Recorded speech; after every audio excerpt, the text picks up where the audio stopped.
Captain's Log, star date 62185. I'm here with my co-captain, Hassan. He's kind of my Riker to my Picard.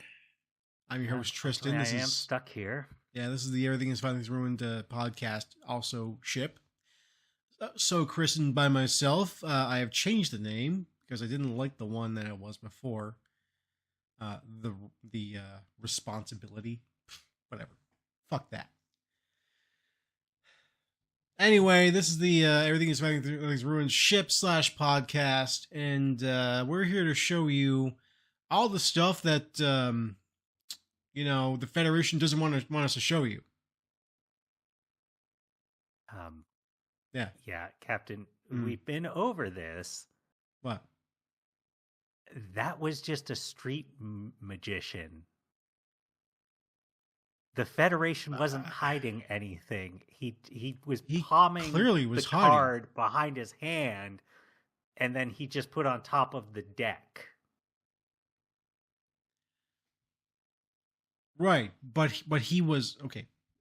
You don't understand, son. When he did that, that is in violation of Federation Code 1.2-C-9-AHY. And doing that is a violation of Ferengi law. But that's a guy I'm pretty sure was hired by Federation to... Fine. I mean, sure, but I'm pretty sure the guy was hired by the Federation to spark a Ferengi war. Sir. Pretty sure. What? You have to stop drinking real alcohol and just stick to the synthahol. Oh, I don't drink alcohol anymore. Pure, unadulterated wiper fluid I got from the year 1999. Time travel. Yeah, the good stuff. Ethanol, and ethanol. Corn-based. The strong shit. Damn 20th century and its corn addiction. Oh, buddy, you better believe it. Gotta get that corn in you. Anyway, like I said, we are here to show you the stuff that the Federation doesn't want us to show you. And that is going to start with that goddamn street magician that I have tied up in the teleporter. I'm going to choose 2 different locations and we're going to split his fucking atoms. That's definitely not okay in Federation law. Yeah, I don't care anymore. They hired him. Oh, no. The Federation fucking hired that guy to spy on us and trick me into doing some sort of active war. Yeah, there's an episode that's actually basically about that. I bet there is, son, but this is real life. And by God, I'm going to do a few things. I'm going to split that guy's atoms, and I'm going to show you a Bataxian butthole. Swear to fuck. Yeah, all right. I'm okay with the latter part of that. All right. It might not be today. It might not be tomorrow. Oh. But soon. Yay. When you most expect it. Because your birthday's coming up, and we got to get you birthday presents. Okay. All right. Yeah, no, that makes sense. And that's Bataxian buttholes. Which, hey. Okay, all right. I mean, there are a few things more beautiful in the world than a Bataxian butthole. Your word for it.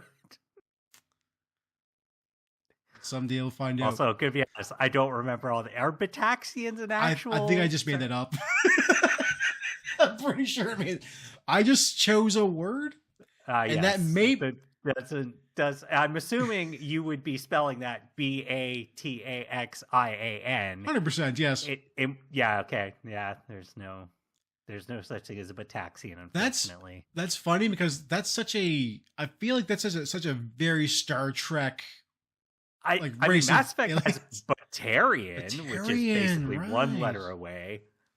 Would not want to see their buttholes, don't think. Never know. You never know. Anyway, speaking of buttholes, we're here to talk about season 3 of Star Trek Strange New Worlds. Yeah. A season I kind of don't care for. What? What's wrong with you? It's so good. It's got the guy and Bataxian Bottles. Sorry. So I like season 1 and 2. I don't think they're the best Star Trek, but I did generally like how it felt like it was doing a pretty decent job of still kind of retaining a lot of the core elements of Star Trek, sort of aspirational, very, sort of sci-fi where we're gonna have, unlike the current times of like, AI's coming and all anyone could talk about is like it's gonna replace 50% of workers. And they're like, cool, so that means like universal basic income or something? No, just literally want to lay off half your staff. Yeah. So you keep great.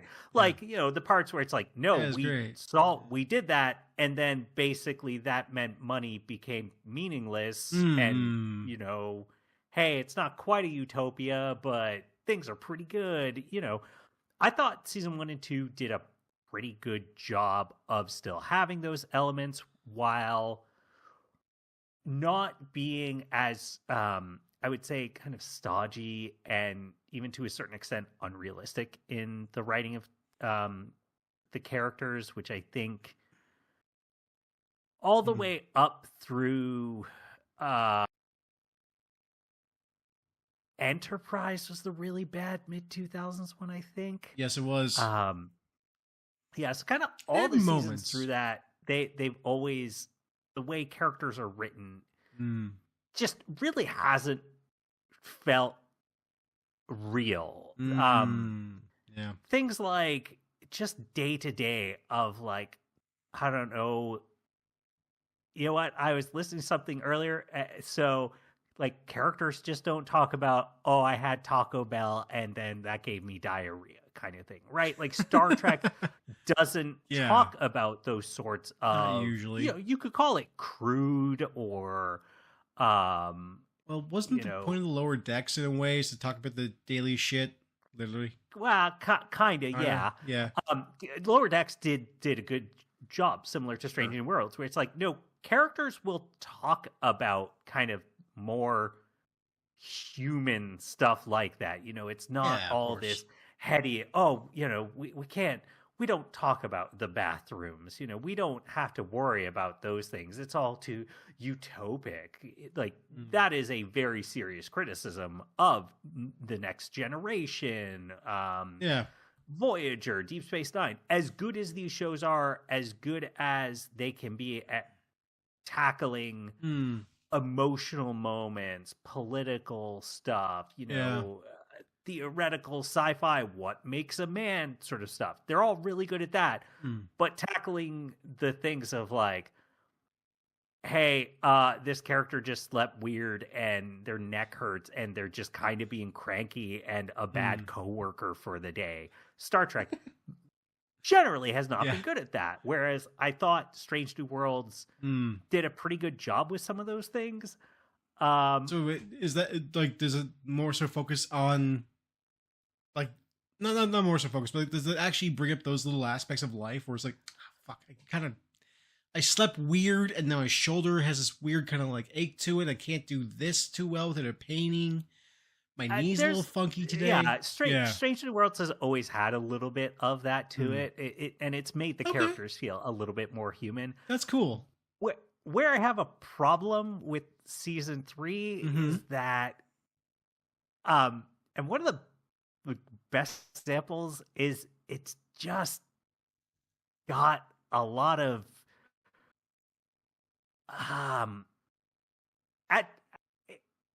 drama is the only way I can put it. Like it goes too far the other way. And so, for example, in the I forget if it's the very first episode of season 3 or the second episode. I think it must be the first that she comes back. So there is this character. Okay, no, it must be the second one. Nurse Chapel. And at the end of season 2, her and Spock basically kind of confirmed, yes, we're in love with each other. But she went off for, I think it was only 3 months, so that she could go study under this really, famous doctor who's making all these crazy breakthroughs, blah, blah, blah. Sure, yeah. She comes back after this 3 months, just like, oh, yeah, I got engaged to this haughty, You're gone 3 months. yeah, like only 3 months, just completely over Spock, What even the though fuck? they didn't fight. Engage this other guy he's a archaeologist. It's just like, what show? Why would you? What happened there? Yeah, it just a time warp or something like.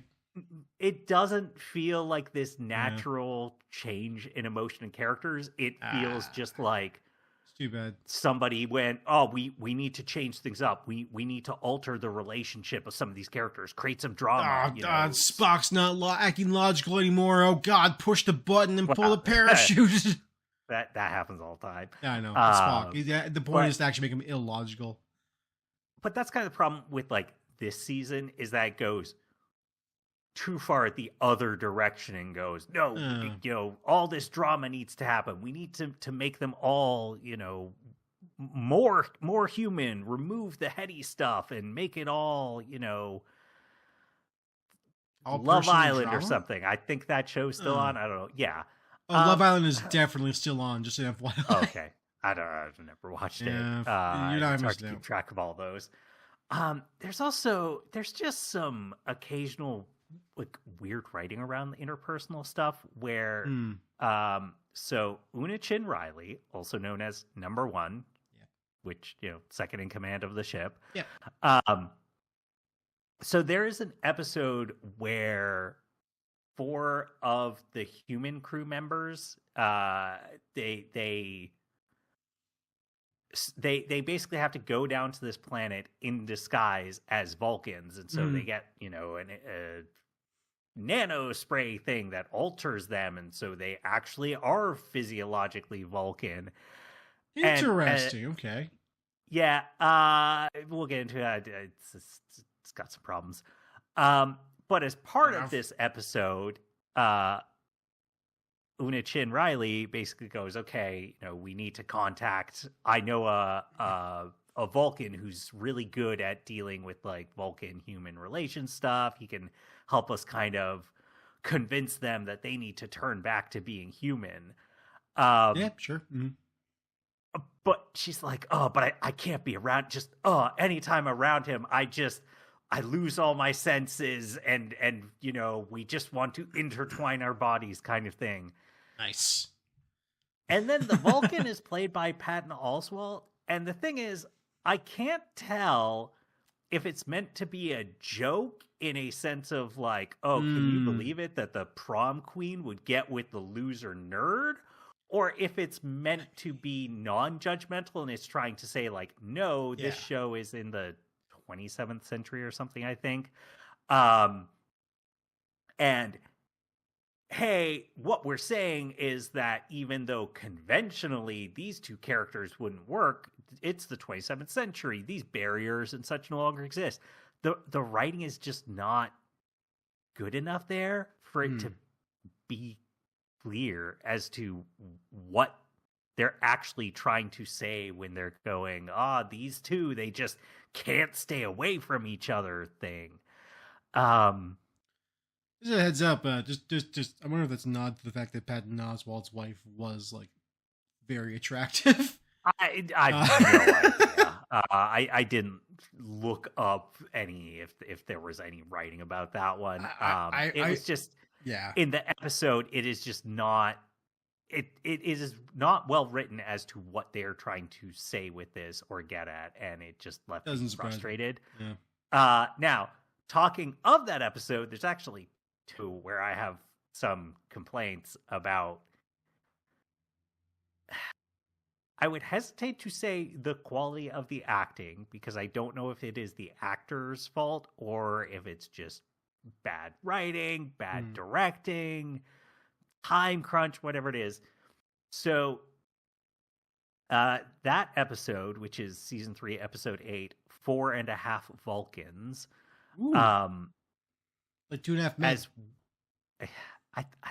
I don't know if that's what they're going for. I wouldn't be shocked. There's also episode 4, A Space Adventure Hour. Both of these episodes, I think, so the problem with them is, so in 4.5 Vulcan, you have 4 humans, acting as if they were Vulcan. Right. And then in A Space Adventure Hour, the premise of that one is that Laan Noonien Singh, the security officer, she is, I think it's initially she's just trying to, she gets chosen to test this new thing called the holodeck. Okay. This is a prequel to the original Star Trek timeline series. Yeah, of course, yes. So it's this new thing. She gets tagged. She decides, okay, I want to do sort of a 1920s or no, sorry, not 1920s. It would specifically be like 1950s or 60s, because they do a parody of Star Trek within it. Murder mystery, where they do a parody of Star Trek, and oh no, one of the people gets killed, and who could have done? Well, this producer wanted to do it, but then this actress was sleeping with the person who got killed, so maybe they did it for revenge. And both these, the acting is just not there. In the 50s or 60s parody, they're just like a little bit too goofy, oddball. It just doesn't come off right. And then in the 4.5 Vulcans episode, they don't quite come across right as Vulcans. It's almost I feel bad saying this, closer to like the Galaxy Quest aliens in a way. Just like the way that they're talking is almost slightly off of like, yes, I understand this very well, for I am a Vulcan now. And you're like, no, like you're doing like a weird, because I am Vulcan, I will talk very quickly. I see. And I also kind of forgot that Spock is only half Vulcan, and like that's where the half comes from. Oh my god, that's his whole thing, Tristan. It's not his whole thing. It's his whole thing. Not in the original. Yeah, I know, it comes up a bunch. It does. It goes up a lot, but like not like all the time. There's more to it than that. Yeah. But yeah, just there's some rough acting here. Getting into some more problems I have with the writing. So in that second episode, when Nurse Chapel comes back with her new fiance, partway through, all of a sudden, everybody wakes up and they're like, no, Spock and Nurse Chapel are getting married this week. It's like, okay, what's going on? Okay.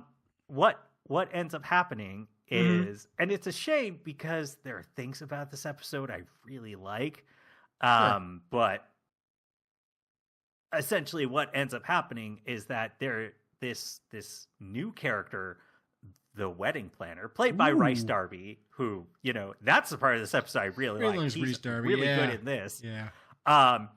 He's just rushing around doing stuff, telling people, no, this way. And there are these moments where, it'll be like, hey, that cake sure showed up at an optimistic time, or weren't those flowers completely different kind just a second ago? He's like, oh, pish posh, don't worry about it.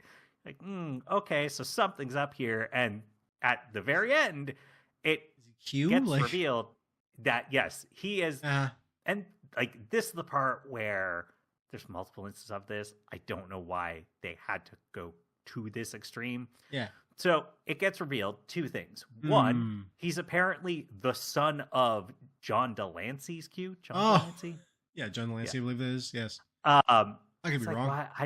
I don't know why you felt you had to make that his son. Like, it It's one of those moments where it just feels like, oh, do you think we're all just idiots and we're just all going to be like, yay, I like original Q. I like you made him associated to him.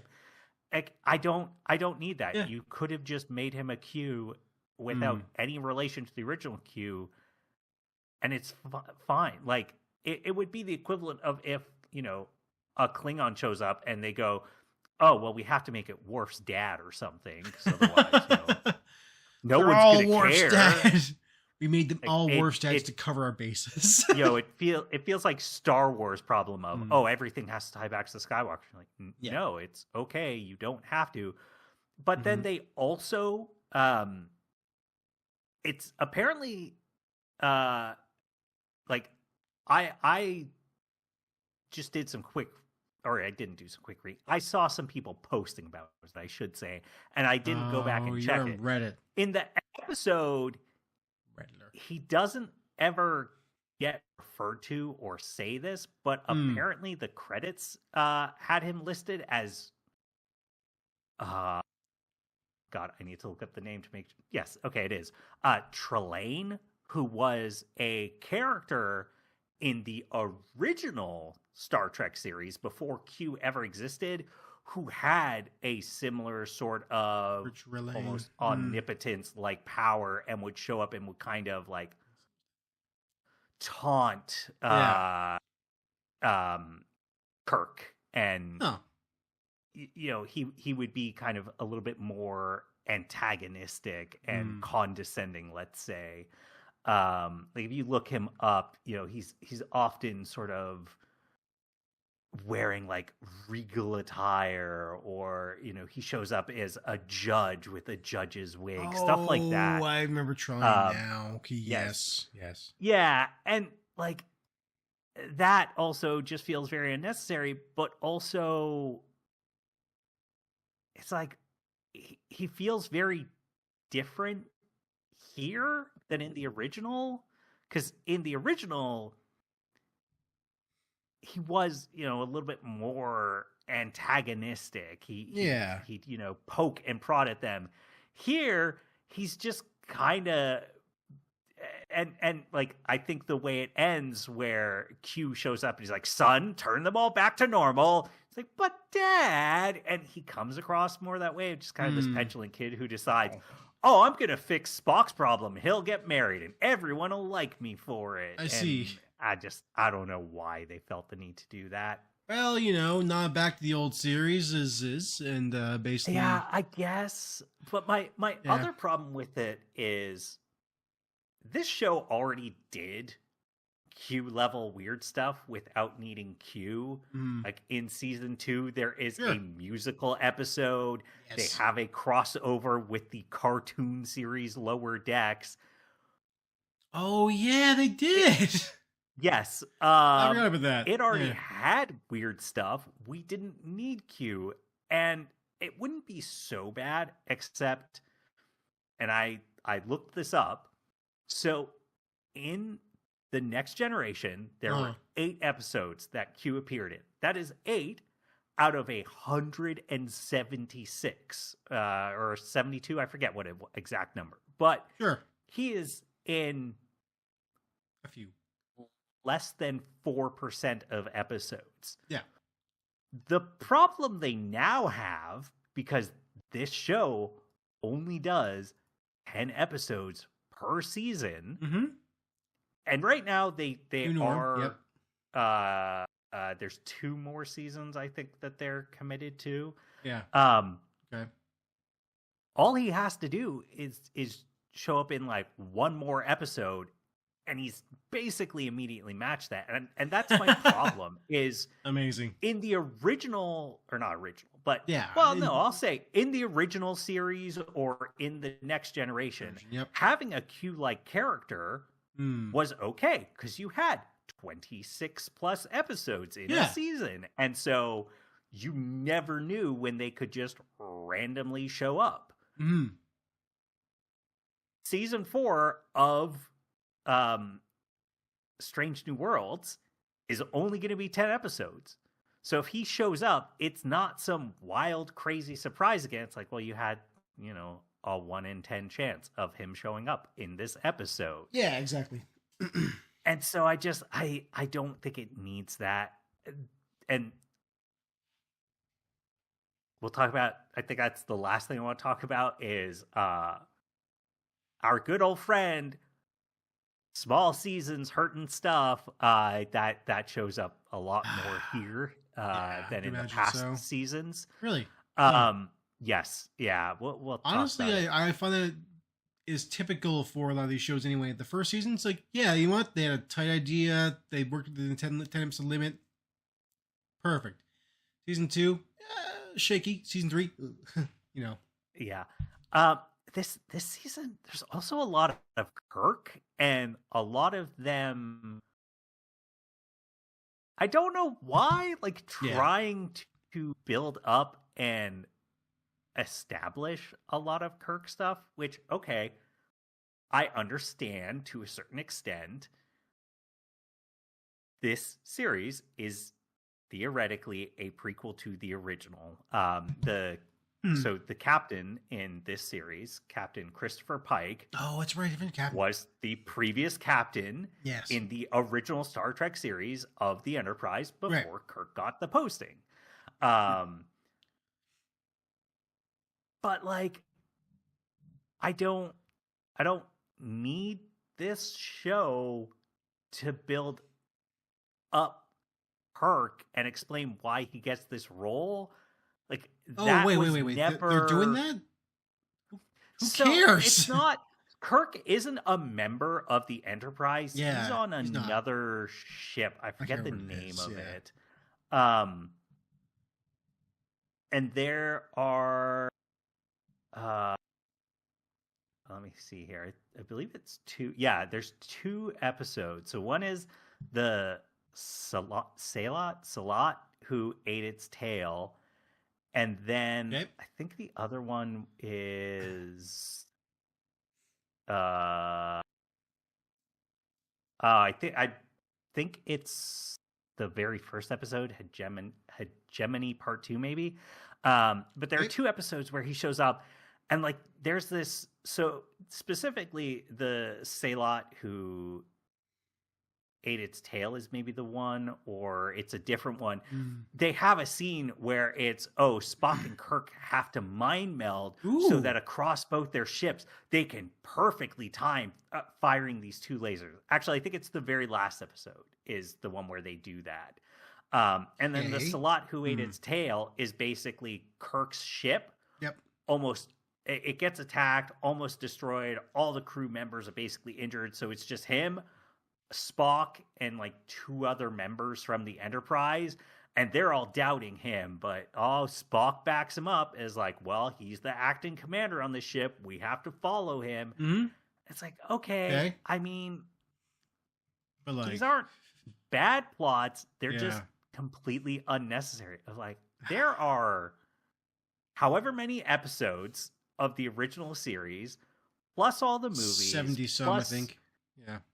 You know, like Next Generation stuff tackles it. Even some of the newer movie stuff tackles it. It's just like, I don't need this to try and justify why Kirk and Spock had the relationship they had, or why did Kirk get command of the Enterprise. It's just, this is well-treaded territory.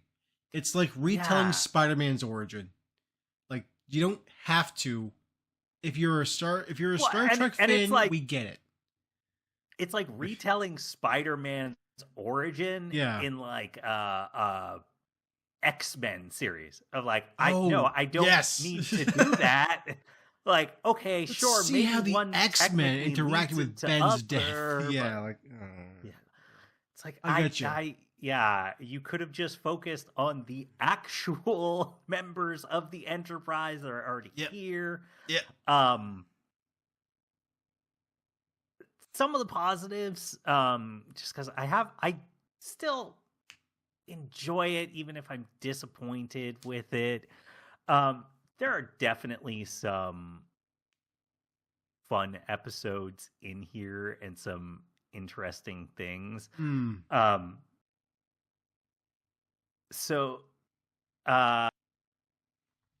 there's an episode. God, I'm trying to figure out. Oh, what is Starfleet? And it's a little bit of a silly episode, but I still kind of like it. Where basically one of the crew members, Erica Ortega, who is the helmsman, her younger brother gets clearance to sort of make a documentary of like what a day in the life of a Starfleet member is like. And all right, that's kind of cool. Basically, as a result, this episode is either entirely shot from kind of the like Star Trek equivalent of a handycam. It's still like a floating drone. Sure. But it looks like a handycam, or it's like shot from I don't want to call them security cameras, but the actual, built-in cameras to record everything on the ship kind of thing. Yeah, okay, and yes. Essentially, the premise of this episode is they are sent to this planet to escort this giant, like, mystical space whale kind of thing. Okay. And then it turns out what happens is, actually, the race that they were supposed to help transport this are abusing these things to use them for war. What? And then essentially the captain's just like, yeah, we're not going to help you on this one. And they kind of just free the animal. And then, of course, the leader of the planet is like, you doomed us to lose this war. And Cap's like, Starfleet will help you in other ways to make sure that this doesn't go completely sideways kind of thing. But it's like, And they didn't. Fuck them. No. We'll see. But it's actually an interesting idea to have this episode, shot from these various different lenses. Yeah, that's At cool. times, it'll just be like the captain and number one, hey, the camera's like other side of the room and they're far away. So but then you hear them say something really cuts out because Federation doesn't want you to see that part. Yep. It's like, okay, yeah, that's an idea I like. That is interesting. Yeah. That episode, the Saylat Who Hates Tail, I actually really like a twist they do in it where basically that episode, it's this giant ship that is just this like legendary like Davy Jones ship or like the Flying Dutchman kind of thing of like, everyone in the quadrant just knows that like this mystery ship shows up, destroys whatever ship it comes across, harvests all the parts off of it. And the twist that gets revealed is that this ship was one of the first human shuttles that had like pre-warp or something like that. Okay. And that's basically implied that like, hey, these humans that were sent out and encountered unwelcoming races, it drove them to these weird inhuman monsters who are evil. It's like, awesome. Okay, I kind of like that idea of right. like, hey, humanity became Starfleet, but these initial humans that were sent out and didn't have, Earth to rely on, to be there to support them, and were just kind of on their own. That corrupted them. That they didn't know what the hell they were doing and all that. Yeah, okay, that's cool. I like that. Yeah, and so there are there's moments like that which are really good. Yeah, that's cool. Before we get into my final complaint, I'll say one of the things I also just end up being a little bit lost as a result of this episode, and maybe it's maybe the thing that leaves me the most upset about this episode is that with season 1 and 2, those were on air the same time as Lower Decks. And admittedly, I did not get into Lower Decks until after finishing season 2 of this show. So I was not watching them at the same time, but close enough that coming off those two, I was pretty hopeful about the future of Star Trek. It felt like they had a pretty good understanding and idea of, okay, there's still, that core hopefulness, that sci-fi. We care about science. We care about, solving things through brains instead of brawn kind of ideology. Okay. But the way that this just has, more drama, more soap opera-y stuff. And then I think it's one of those unavoidable things that you can't consume media in a vacuum. It's also all the stuff that is happening around the Paramount Skydance stuff, as well as that's right, it's a Paramount property. That's right. I want to make sure. Yes, Larry Ellison and him basically sucking on Trump like he's Bubba. Bubba likes. Kind of all of that with me going, yeah, I don't know. I don't really care for this season 3. And then that there's also, God, what was it? That Star Trek Section 31. I did not watch that because the all red shirts. No, that's Section 31 is the like group within. They're basically the like NSA would probably be the best approximation, like CSIS for Canada. Yeah. They deal with all the time travel. Like, hey, we need to stop these people from time traveling stuff. It's the one that had cool. Michelle Yeoh in it, but was not well received. So I didn't watch it. And so I think kind of all that negativity around this, it ends up leaving me going like, yeah, I guess I don't know what's going to really happen with Star Trek. So they have a series that's supposed to start in January. I haven't looked to see if there's a trailer for it, called Starfleet Academy. Oh, okay.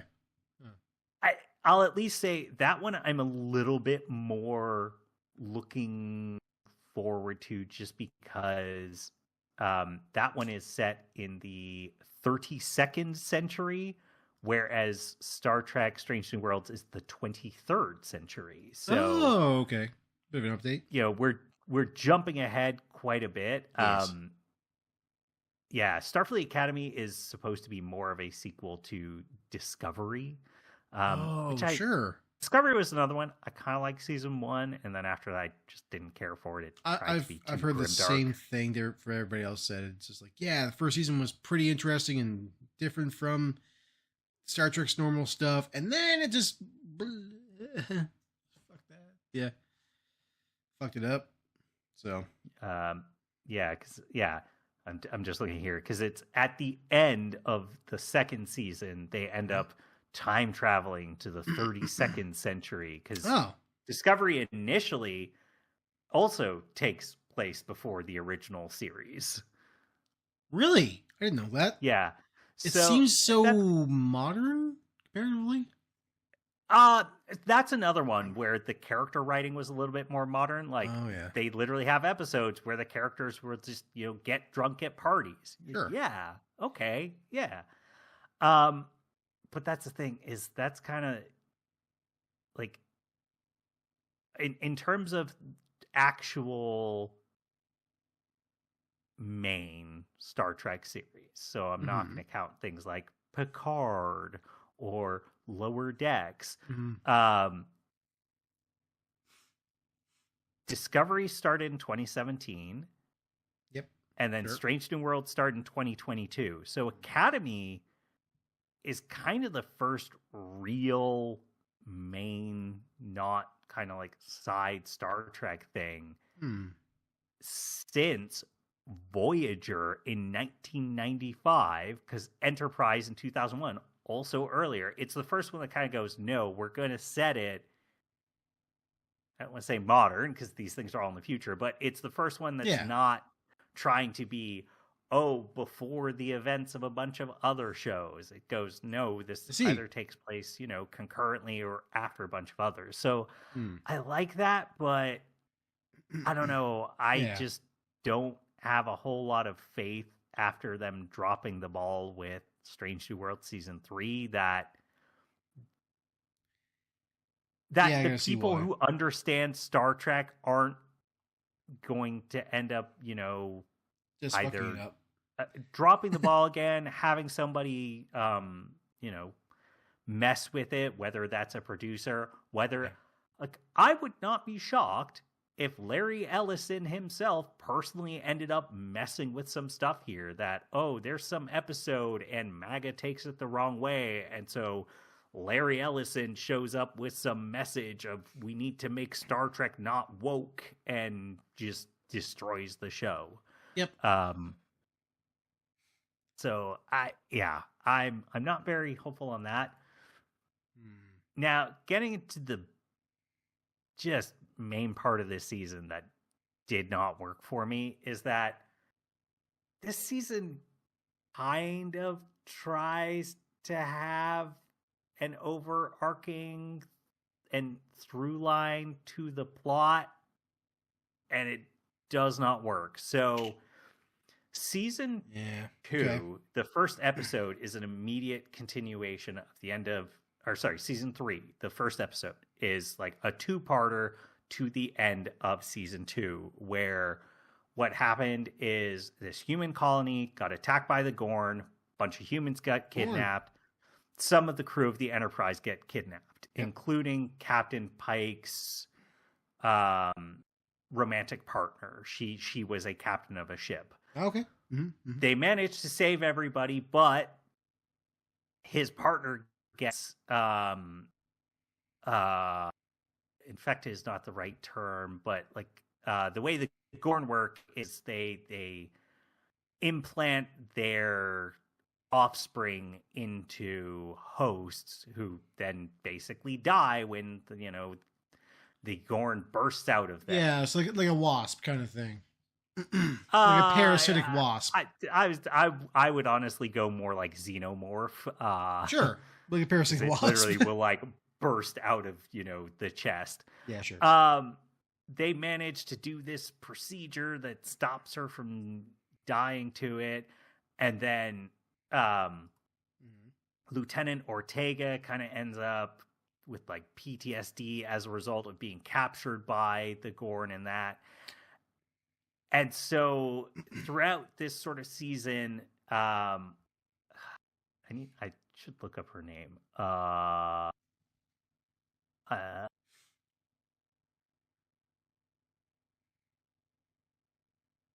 Why? Wait, why is she not listed under recurring roles here? Memory Alpha. What are we doing? Okay. Maybe she wasn't recurring? I don't know. I know she was in several episodes. I bet I can find her under one of the main episodes. We'll get to it. But Mary Battelle, sorry. Okay. So Captain Battelle, she's in several episodes throughout it. Generally not as a major character, but constantly there's this thing about oh no, she's got this Gorn inside her, and when it's gonna be born, she could die. Eventually, they managed to fix it by basically merging her DNA to become half human, half Gorn DNA. She is still, for all intents and purposes, 100% human. Doesn't in any way look Gorn or have any Gorn physiology, but whatever. This is an important thing later. Okay. But another kind of through part of it is that, and I'm not going to care about his name, but Chapel's fiance, the archaeologist, ends up hitching a ride on the Enterprise to go to this planet where, there's this important alien race, and they're finally going to let Starfleet study their ruins. And so they go there, they get trapped inside this super advanced. Initially, they think it's like a temple. Turns out it's actually a jail for this super evil alien race. It ends up killing this one. He's a medical officer, but he's essentially a red shirt. Great. And it tries to make us care about that. It doesn't work. This is kind of one of the problems of like this 10 episode season is they do have the character show up in like one episode earlier, maybe two, but he gets about 2 minutes of screen time before the episode where he will die in. So trying to make us feel super sad and kind of empathetic to the it's specifically Dr. Mbenga and him being, oh, it's my fault. I sent him down on this mission too early thing. It's like, this would work a lot better if we got to see this character for more than like maybe 15 minutes of screen time total before he's dead. I'm sad he's dead. Aren't you sad he's dead, audience? Right? No, not really. But like, we in the script, I get what you're going for. In the script, it says that you, the audience, are also saddened by this. Please. Yeah, like even I need a job. I have kids. I can't remember his name. But in TNG, they had the sort of I don't want to call him quite schizophrenic, but they had the character who was, very much an oddball. And I think he only shows up in 4, maybe 5 episodes. But even if they had just done that with this character and built him up over a couple episodes, you're like, oh, yeah, that guy. Yeah, he's great. Oh, no, he's dead now. Sure. Oh, I really liked. You gotta give him some build up. Yeah, I agree with that. That part didn't work. They managed to, and he ends up coming back to life as this evil demonic alien. They think they managed to get rid of him. Don't worry, he comes back later as the evil alien. I wasn't worried. No. I figured that was the case. Yeah.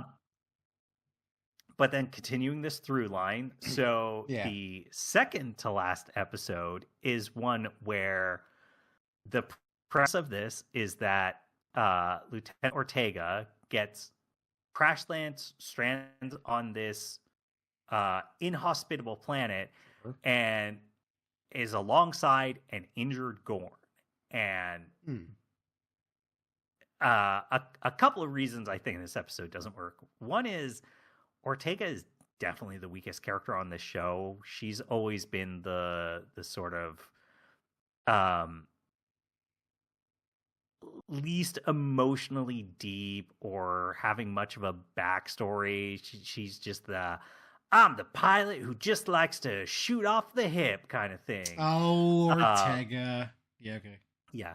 But why this episode really doesn't work is that, and there are plenty of stories in Hollywood where, two sides that seem like they should hate each other, they can come together and understand one another, whether it is something like I've not seen the movie, but as I understand, like Dances with Wolves, right? White guy coming to understand Native Americans, or like Last Samurai, or there's plenty of stories like this. But in all those stories, the two groups could actually talk to each other, and you get to kind of see and understand, the two different sort of perspectives, and not to say that they are equally right, but you kind of, hey, you get to see like, oh, this white guy understands, hey, actually what we've been doing to the natives is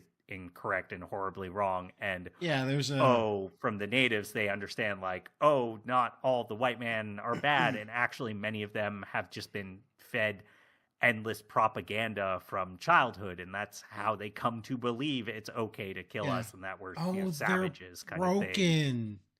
Yeah. Here that doesn't work. These two can't talk, so they don't get to go over like their cultures. It doesn't give you any reason to And if anything, it actually undermines this by showing that, okay, the Gorn likes to play this this board game, just using these like pebbles kind of thing, something akin to like backgammon or whatever. And it sort of implies that they like to tell jokes in that. You're like, okay, so if you're not, say, just these like mindless creatures like a wasp, where look, we can look at a wasp and go, it is awful the way that it parasitically injects its offspring to, kill these other creatures. But it is just an animal following its natural instincts. There's no inherent ill will or evilness here. No. Whereas this episode, by implying that the Gorn actually are these intelligent creatures with their own individual wills and, ability to do these things, it's like, well, then how do they not feel bad about kidnapping people and impregnating and killing them and acting in this way? And it doesn't just address their that culture, at all. Hassan. Don't worry about it. It's super weird. It's like, I get what you're trying to do, and like the original series had the episode with Kirk and the Gorn, and that just did it better than this one does. Partly because the Gorn are just less evil there.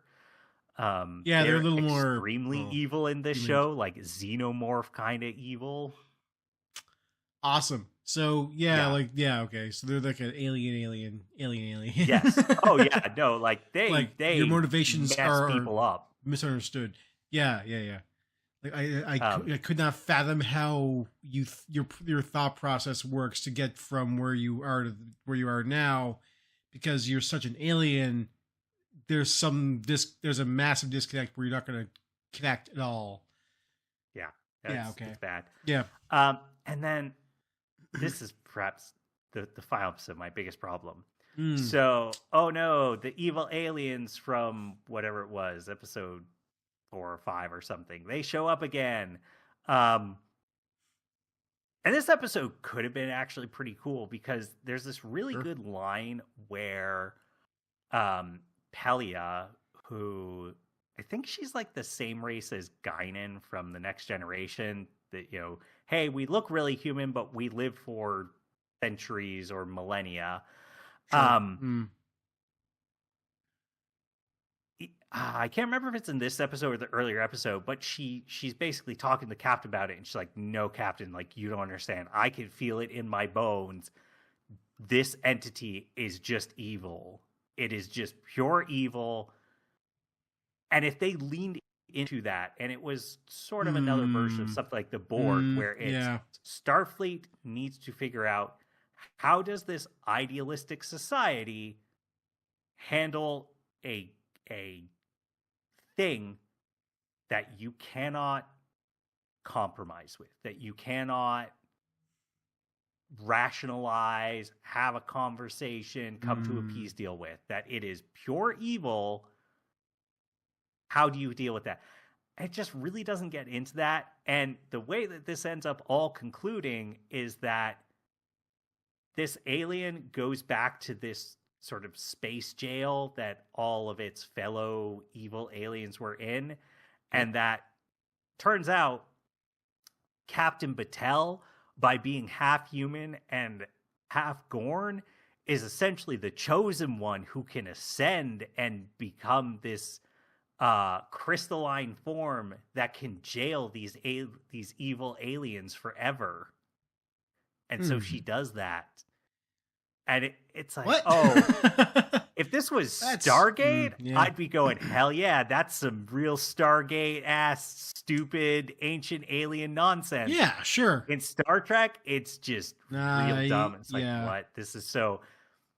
And it's also dumb because if this had been over multiple seasons or something, okay, fine. But this is a character who really just hasn't had that much screen time. You had all the events that led up to this happen over like 4 episodes with her. Yep. I specifically reference Stargate because that stuff happened in Stargate. God, I can't remember his name, but the scientist on the team at one point did ascend and become one of the ancient aliens. Nice.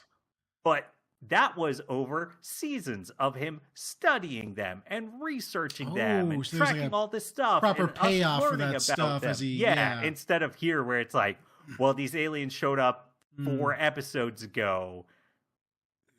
And now, she's just ascending and becoming this like magical jailer thing. Does not work. No. And that's another reason why I'm not sure like what. Not that Star Trek hasn't had overarching plots. Certainly, it has. Voyager and Deep Space Nine absolutely had those. But so Enterprise they handled it a whole lot better than this. This just felt like, I don't know, somebody went, I guess this should have more of a main plot and build up and payoff across a season. And I'm not opposed to that because I personally think Voyager's the second best Star Trek series.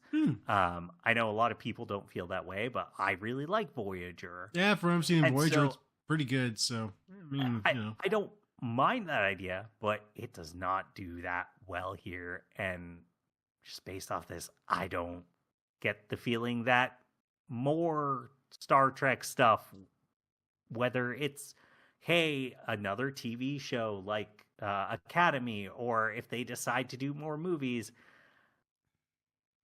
I just don't have faith in not necessarily the writers, but in the producers and the heads of Paramount. Yeah. Larry Ellison. These people, I don't have faith in them. You're pretty properly sure supporting this and not ruining this stuff. And so our shareholders, aka the people that want us to appease the orange moron that's in the White House. Sorry, the Gold House. Those people want us to appease him more, and his voter base that is slowly dwindling, but we got to appease them. So essentially, throw in an episode how conservatism is good actually, and that it is actually part of the utopia. And also immigration, not good. Yeah. I mean, fuck, right? That's around the corner, I would say. But like at the same time, like if you do that to Star Trek, you've royally fucked up the people who are actually watching your show, because MAGA heads aren't watching Star Trek. Nope.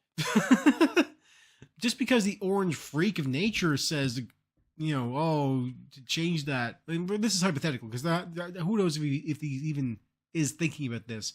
He's more of a reality TV kind of guy, and like he likes real personalities, not fictional ones. So as far as I know, anyway, maybe he's a giant Star Trek nerd. Couldn't tell you. I doubt it. I highly doubt it. But my point is, like, even if he's like, I don't like the way Star Trek portrays conservatism as a bad thing, or like how fascism is bad, or there's an episode that was a bit kind of about me being a piece of garbage, but like not directly about me, but kind of subtly about me. I mean, if Paramount isn't willing to deal with South Park, it's not gonna let that happen, I would say. But hypothetically, I can see that being around the corner for Star Trek, a show that is kind of quietly willing to comply, and South Park, which is vehemently not willing to comply. I mean, Paramount is making bank off them as well, but from a different viewer base. Yeah. Basically, it means if they do comply with that kind of directive, you would effectively lose all goodwill from the people who actually want to watch your shows. Because people who watch Star Trek are typically capital L leftists. Typically. Yeah, I mean, like conservative Star Trek. We talked about this. Well, Andromeda was conservative Star Trek. You ever seen Andromeda? Yeah, yes. It was. Yeah, oh yeah. Kevin Sorbo. Yeah, but it still had an aspirationalness to it, right? I think that's kind of the problem with MAGA, and we talked about it with something involving DC and how the idea of trying to make this sort of entertainment, but for MAGA, it doesn't work because not at all. Having this idea of like immigration bad, it's like, okay, you can kind of only tell that story once, and then what? You don't have a whole lot of heady stuff to explore or character emotional development or anything. And so, yeah, I don't know what the future of Star Trek is. I don't know that I think it looks bright. I'm hopeful. I will put this out there. I'm not a Star Trek guy. But if I had to put money on this, I would say it's not that bright considering their current political climate.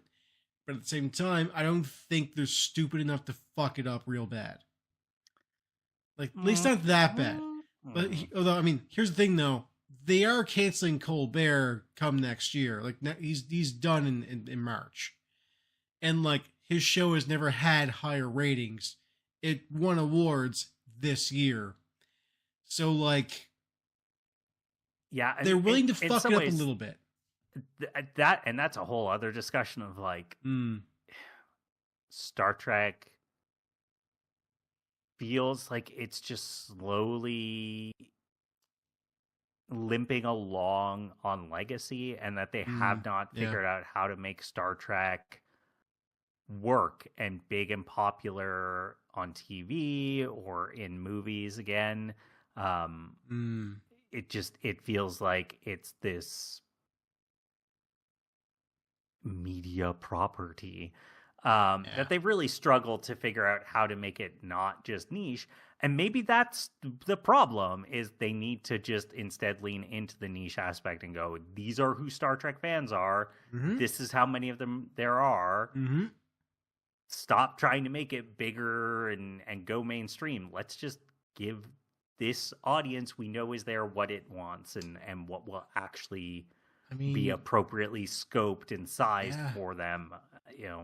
I mean, Star Trek, that's kind of a way, like, that's the thing I would like to see is, hey, give me a Star Trek that's less heavy on the CG effects, that's more just people in rooms talking to each other, going to, oh, hey, this planet is basically just a fog machine and a couple of rocks on the ground. Like, there's a lot of Star Trek episodes that are basically just that, when it's like, oh, this crazy alien planet, where it's like, okay, you clearly just have a fog shot machine, this in some Nevada, rocks, and a red light.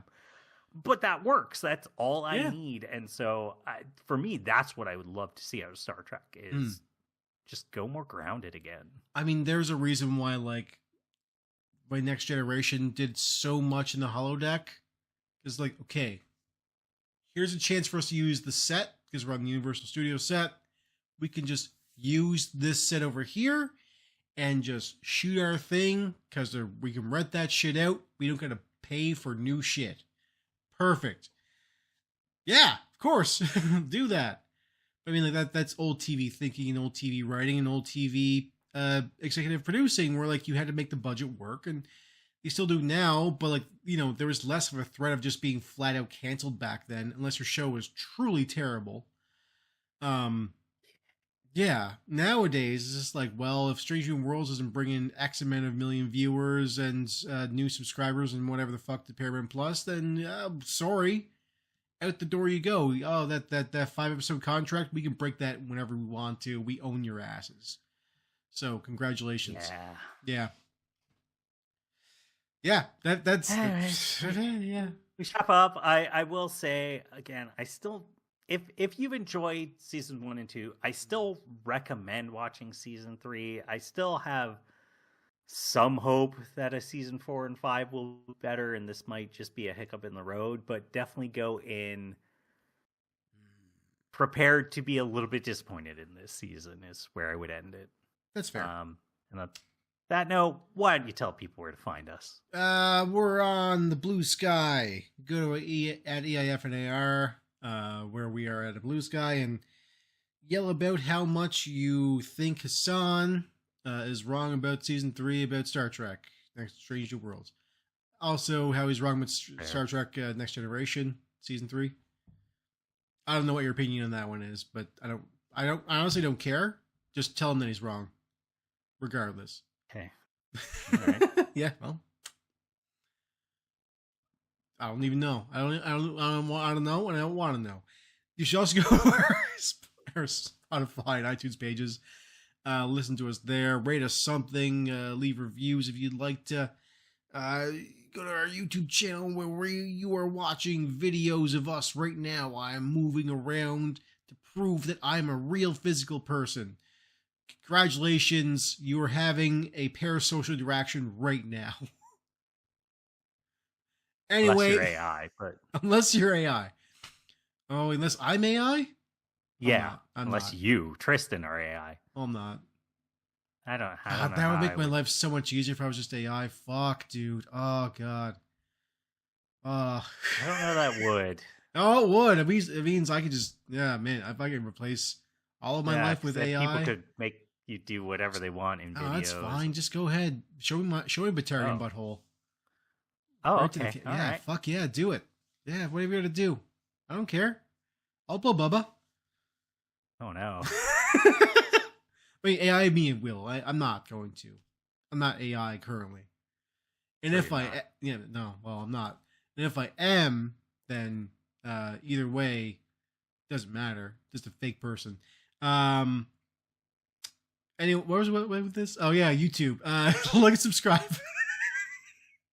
Share this show with your friends. Show them especially this part where I just read us trying to get you to engage with our show in that somewhat social level, in which I honestly, whatever you do is fine. I would like you to press the buttons that make us happy. I do have it hooked up directly to the pleasure centers of my brain. So if you like and subscribe, that will actually send an electroshock into my head and make me happy for once in my life, which is why I've never felt joy. Okay. All right, well. Yeah. Anyway, tell your friends this episode. Go to our DJDang.com.